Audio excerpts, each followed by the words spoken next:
I'm going to ask Sam Trott if he'd come up. We have a very special guest with us today.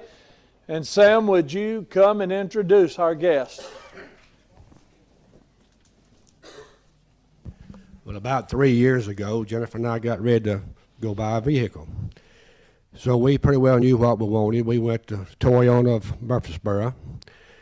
This young man met us at the door, and we were just dreading this thing. I don't know, we just dread trying to trade. And but he met us at the door, and we told him what we wanted. And he said, "Well, let me show you what we've got." Well, he had just right what we wanted. So then come the hard part, because I'm a pretty tough when it comes to buying a vehicle. I just have to hold them down now. Just you don't have to tell on me, Johnson. But anyway, we sat down and we got to talking about God and church and family, and just the most peace come over Jennifer and me. And we've never had a better experience on buying a vehicle. Jonathan told us about his testimony, and it was just an awesome experience. And God took our dread and he just turned it into a good day. It was just a good day. And we just have to give God and Jonathan the praise for that, because God was using him, and he said that's what he's supposed to be doing in life. God's just using him through selling the vehicles, but he's there to praise him. Jonathan, come on up. I think his family's supposed to be coming, but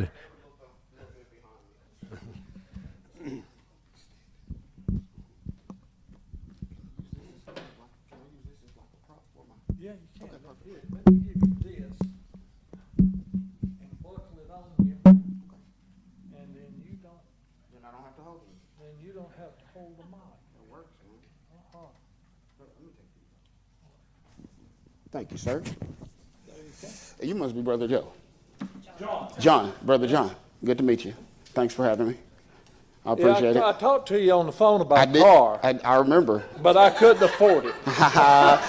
It's worse now. But that was, yeah, I know. I'm sure it is. Well, I do want to thank you all for having me. Oh, there you go. Thank you. I want to thank you all for having me, and good morning, everybody. I hope everybody's having a pretty good day so far.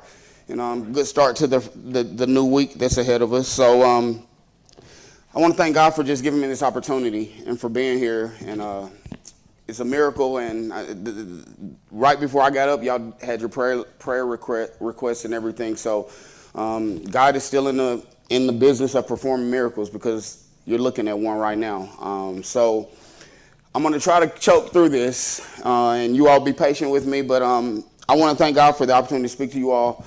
My family is on the way, and so when they get in, I'll introduce them and everything. But I thank Mr. and Ms. Trott for asking me to come, and Brother John for allowing me to be here as well. And I pray that something I share with you all today, will encourage and motivate you all to push a little harder on the days when it seems impossible. You see, this is a tragic story, a very tragic story, but it's just where it started. It's also a story of survival and strength.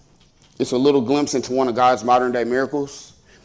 I stand before you today as thankful as ever and very, very, very nervous. I always get nervous, so as I probably will end up choking through this, I just ask again for your prayers and your patience. So my name is Jonathan DeBerry, as Sam said, and I'm 39 years old, and I'm from West Tennessee in Jackson. I come from a very small family, close-knit family. I'm the second of 4 kids.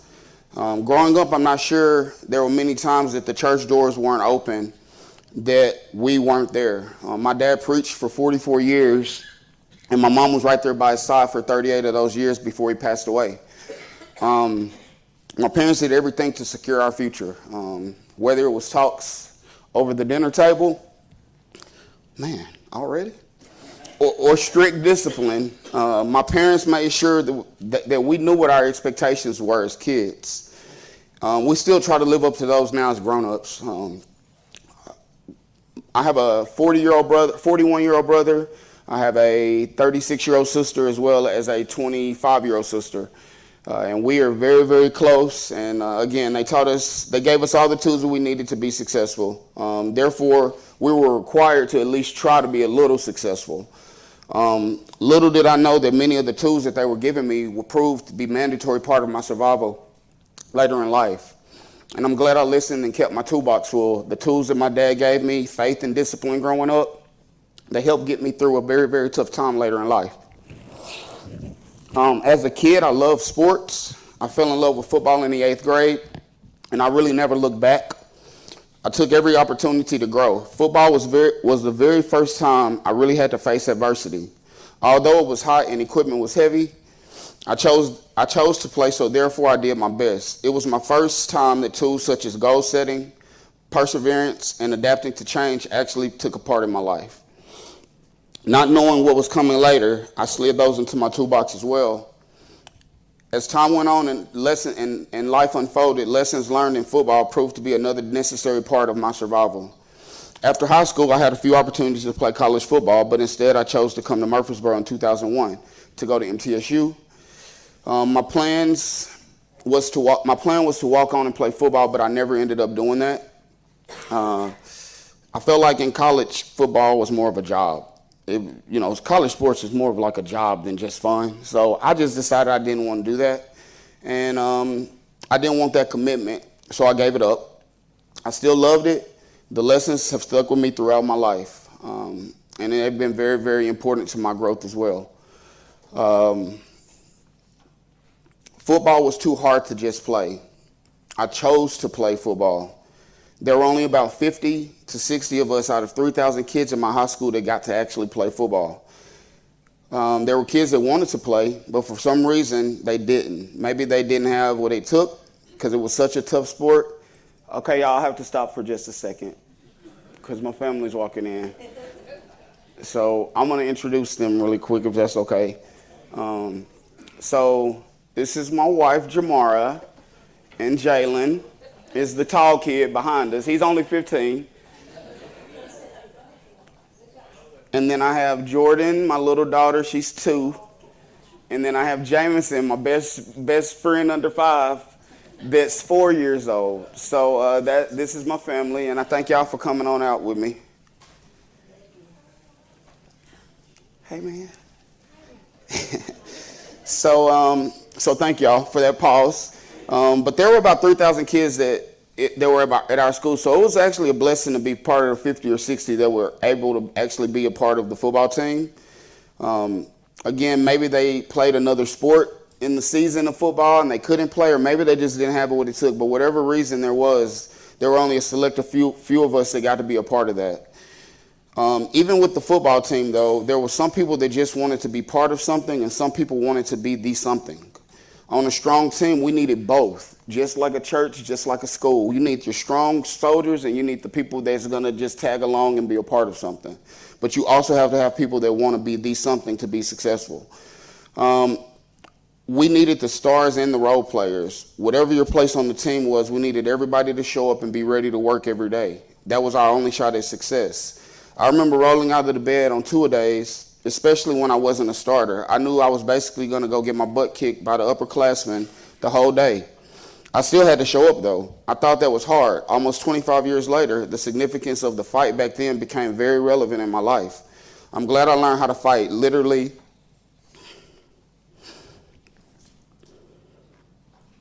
in the blink of an eye, everything changed.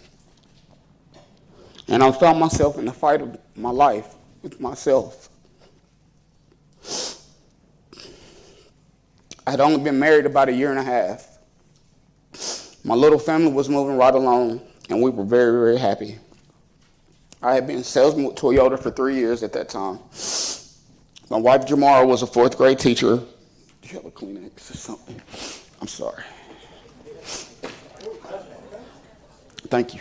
I'll steal a couple of them. Thank you. I'll just get a couple. It's okay.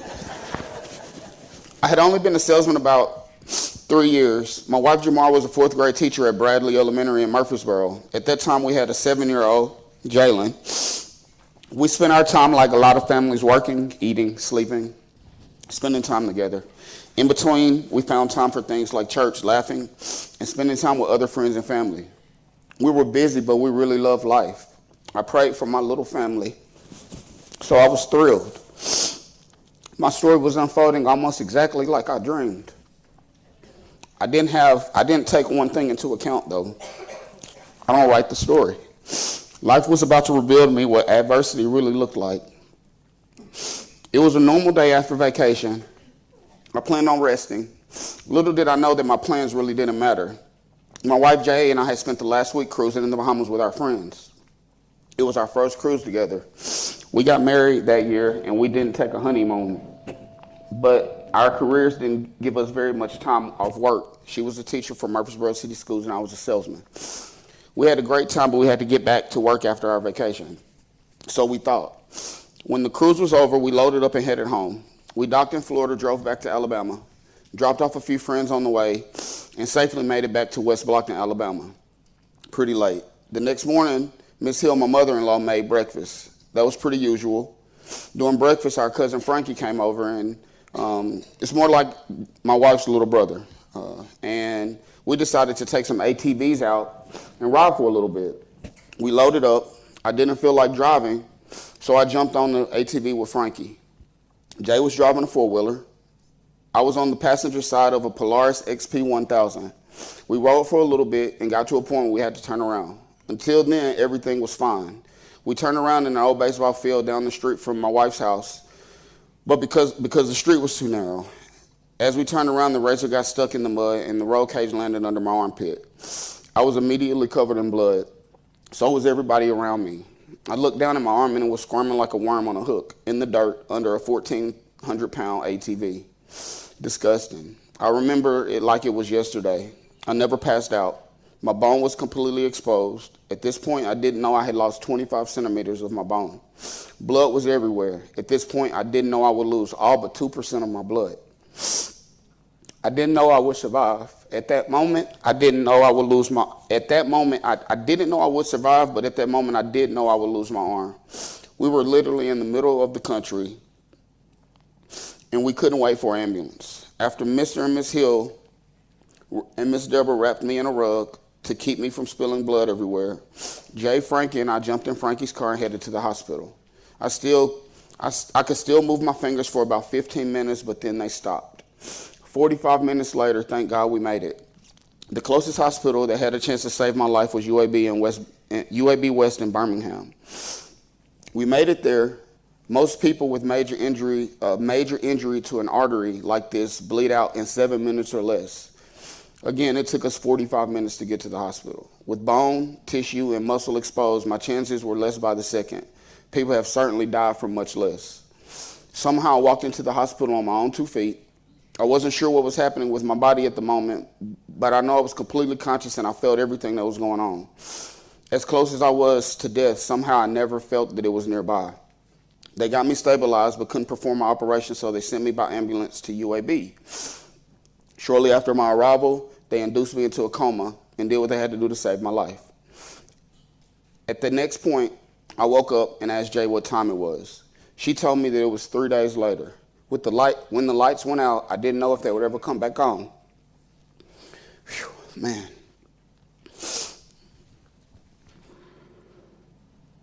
You're talking about the freshest breath of air that I ever took.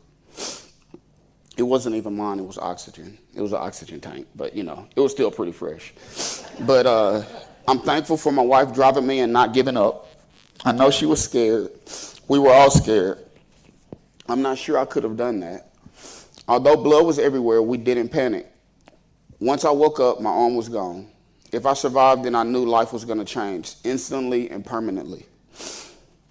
I don't know everybody's profession here, but I know that things happen in our lives that we don't plan. And I don't know how many of you grew up dreaming of being where you are today.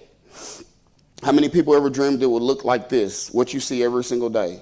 Trust me, I understand. I never dreamed of having to wake up every day and roll out of the bed like this.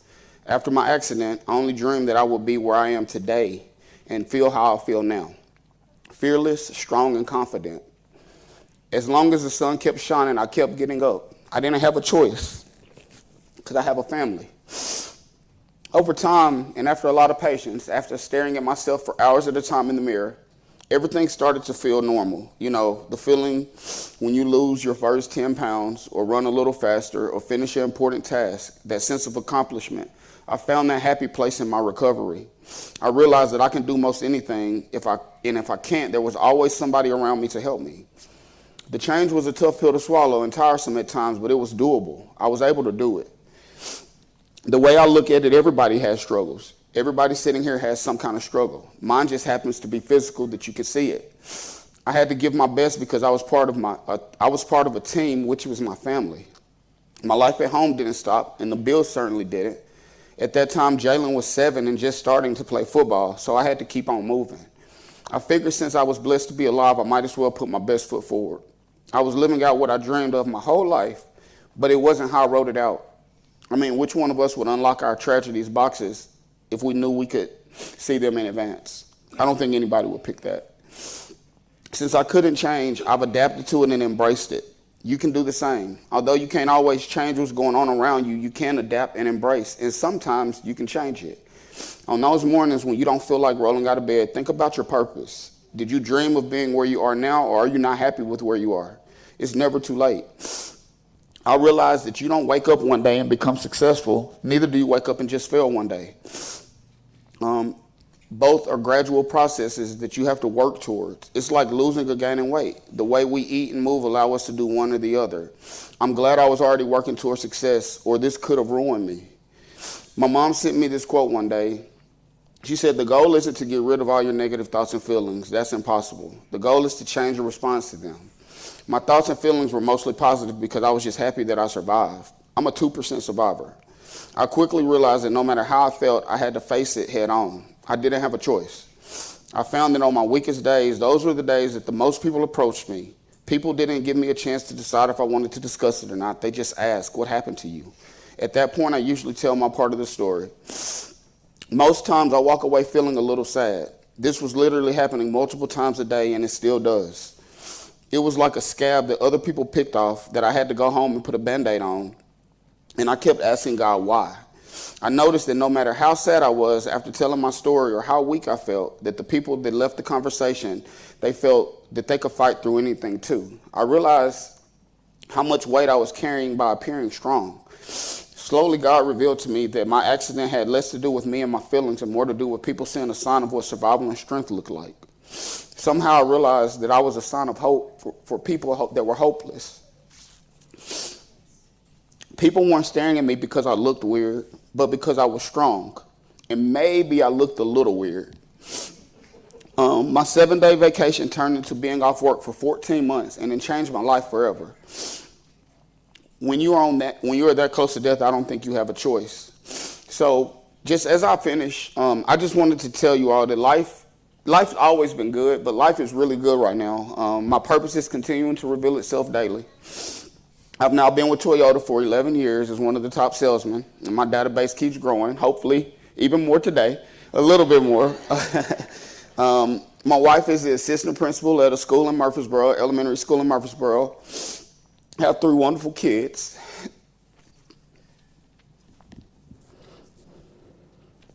Jalen is 15, and he's awesome. He's a pretty good athlete and a really good student. So he's on his way. And then I have Jameson, that's 4, and I have Jordan, as I introduced you all earlier. I'm able to handle all my duties at home as a dad. I still can play ball. I run 5 days a week. I cook dinner most nights. I have to be comfortable enough in what I am and have faith so strong that nothing can make me lose focus.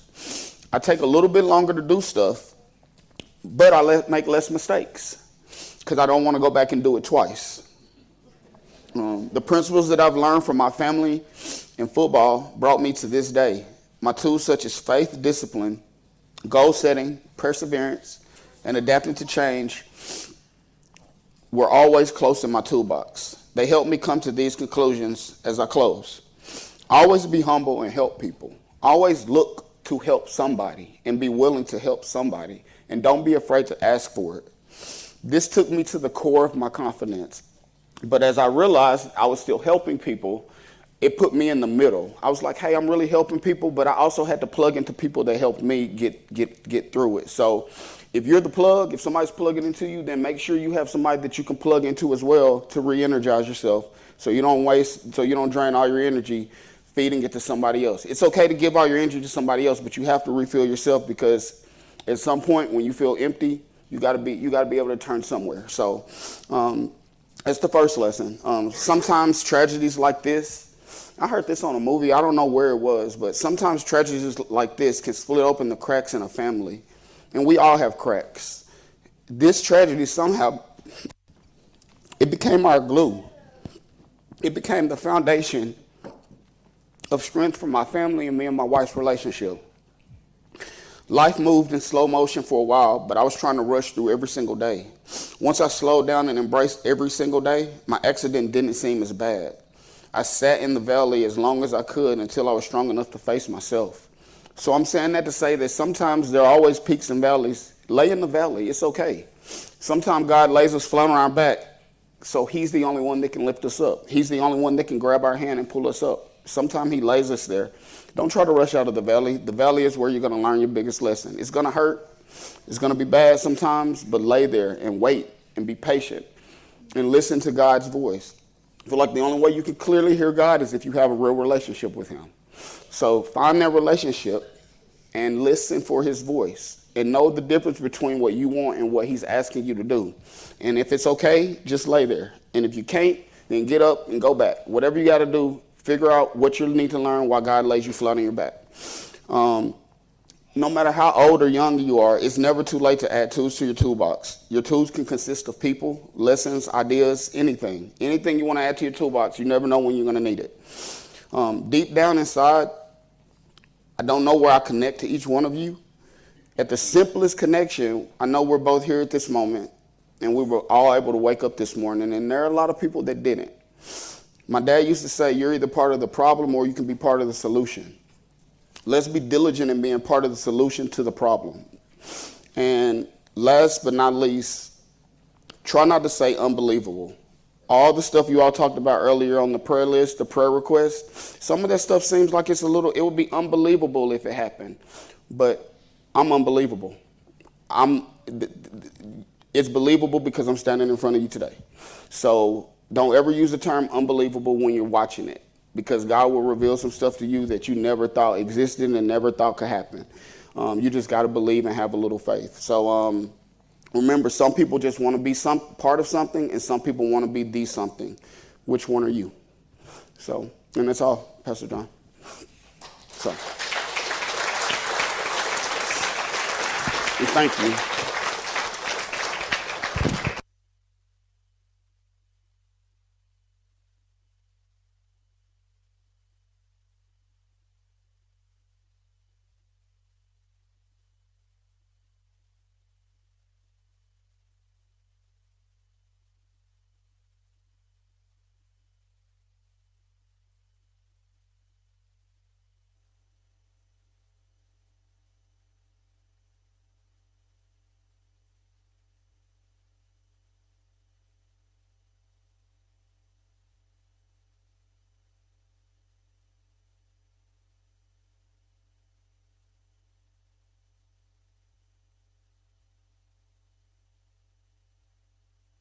Want me to turn this thing on?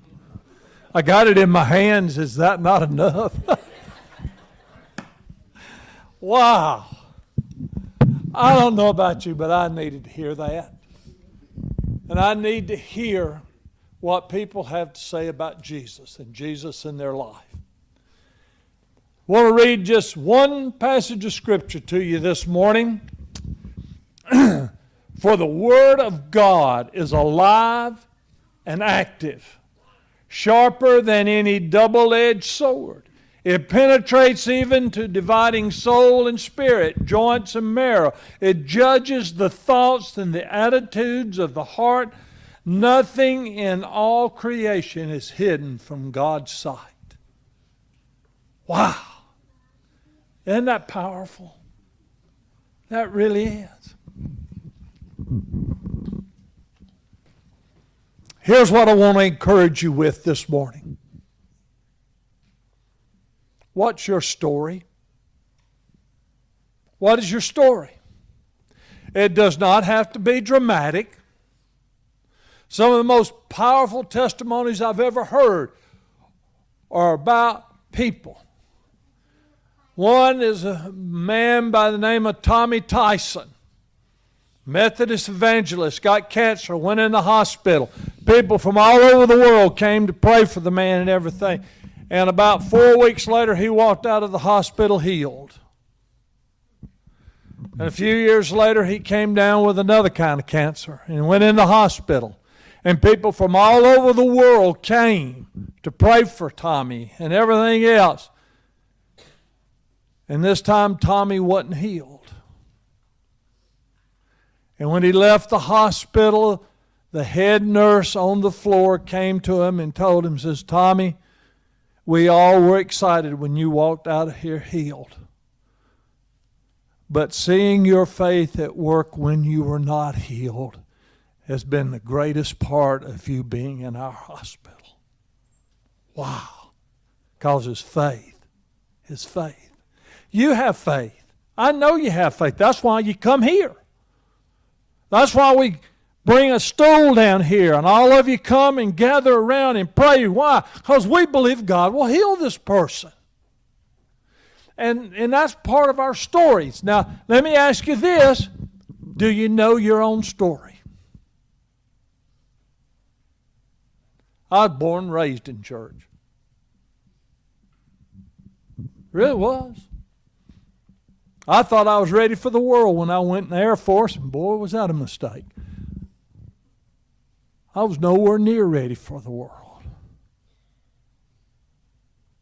But through all the things I went through, my faith brought me. And I learned how God provides and everything else. And in a lot of ways, my testimony would be that of success. So I want you to do this. I want you to go home. I want you all to get a sheet of paper. And I want you to start writing down the things you know God has done in your life. What has God done in your life? When we were sending a child to college, Jeannie got a job. Principal of the high school came to the house looking for us. We were off gallivanting around. And we got home, he's sitting on the back porch and looked at Jeannie and says, I need you to become a teacher. I mean, she was a teacher. She had a degree, everything else. But that's one thing God did for us. Just when it was needed, it came. So go home and write down the things God has done for you. And then I want you to read them a time or two again, and a time or two again, so that you can be ready to tell somebody what God has done in your life. That's the best thing. Remember the blind man in the Bible that Jesus healed? And the Pharisees were on his case. How did this happen? Who did this to you? They were just on this man. The man finally looked at him and said, listen, all I can tell you is once I was blind, but now I can see. That was his testimony. Go discover your testimony.